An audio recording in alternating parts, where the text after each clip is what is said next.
जय माता दी। तो आइए रसपान करते हैं संतोषी माता की व्रत कथा का। माना जाता है कि यह कथा पढ़े बिना संतोषी माता का व्रत अधूरा होता है।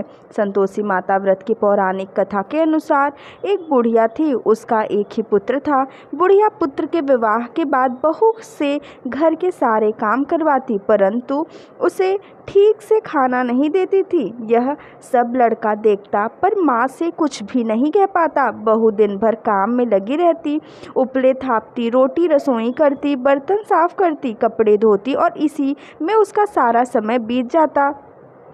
काफ़ी सोच विचार कर एक दिन लड़का माँ से बोला, माँ मैं परदेश जा रहा हूँ। माँ को बेटे की बात पसंद आ गई तथा उसे जाने की आज्ञा दे दी। इसके बाद वह अपनी पत्नी के पास जाकर बोला, मैं परदेश जा रहा हूँ, अपनी कुछ निशानी दे दो। बहू बोली, मेरे पास तो निशानी देने योग्य कुछ भी नहीं है। यह कहकर वह पति के चरणों में गिरकर रोने लगी। इससे पति के जूतों पर गोबर से सने हाथों से छाप बन गई। पुत्र के जाने के बाद सास के अत्याचार बढ़ते गए। एक दिन बहुत दुखी हो मंदिर चली गई। वहां उसने देखा कि बहुत सी स्त्रियां पूजा कर रही थी। उसने स्त्रियों से व्रत के बारे में जानकारी ली तो वो बोली कि हम माँ संतोषी का व्रत कर रहे हैं, इससे सभी प्रकार के कष्टों का नाश होता है। स्त्रियों ने बताया, शुक्रवार को नहा धोकर एक लोटे में शुद्ध जल से गुड़ चने का प्रसाद लेना तथा सच्चे मन से माँ का पूजन करना चाहिए। खटाई भूल कर भी मत खाना और न ही किसी को देना। एक वक्त भोजन करना। व्रत विधि विधान सुनकर वह प्रति शुक्रवार को संयम से व्रत करने लगी। माता की कृपा से कुछ दिनों के बाद पति का पत्र आया। कुछ दिनों बाद पैसा भी आ गया।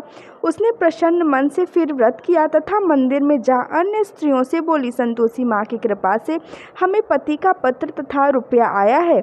अन्य सभी स्त्रियों भी श्रद्धा से व्रत करने लगी। बहू ने कहा, हे माँ, जब मेरा पति घर आ जाएगा तो मैं तुम्हारे व्रत का उद्यापन करूंगी।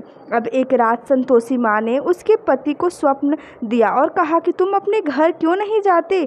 तो वह कहने लगा, सेठ का सारा सामान अभी बिका नहीं, रुपया भी अभी नहीं आया है।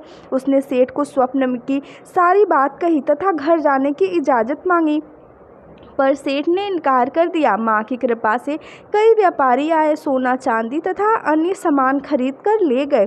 कर्जदार भी रुपया लौटा गए। अब तो साहूकार ने उसे घर जाने की इजाज़त दे दी। घर आकर पुत्र ने अपनी माँ व पत्नी को बहुत सारे रुपए दिए। पत्नी ने कहा कि मुझे संतोषी माता के व्रत का उद्यापन करना है, उसमें सभी को न्योता दे। उद्यापन की सारी तैयारी की। पड़ोस की एक स्त्री उसे सुखी देख ईर्ष्या करने लगी थी। उसने अपने बच्चों को सिखा दिया कि तुम भोजन के समय खटाई जरूर मांगना। उद्यापन के समय खाना खाते खाते बच्चे खटाई के लिए मचल उठे तो बहू ने पैसा देकर उन्हें बहलाया। बच्चे दुकान से उन पैसों की इमली खटाई खरीदकर खाने लगे तो बहू पर माता ने कोप किया। राजा के दूत उसके पति को पकड़कर ले जाने लगे तो किसी ने बताया कि उद्यापन में बच्चों ने पैसों की इमली खटाई खाई है। तो बहू ने पुनः व्रत के उद्यापन का संकल्प किया। संकल्प के बाद वह मंदिर से निकली तो राह में पति आता दिखाई दिया। पति बोला, इतना धन जो कमाया है उसका कर राजा ने मांगा था। अगले शुक्रवार को उसने फिर विधिवत व्रत का उद्यापन किया। इससे संतोषी माँ प्रसन्न हुई। 9 माह बाद चांद सा सुंदर पुत्र हुआ। अब सास बहू तब तथा बेटा माँ की कृपा से आनंद से रहने लगे। तो ये थी संतोषी माता की व्रत कथा। जय माता दी।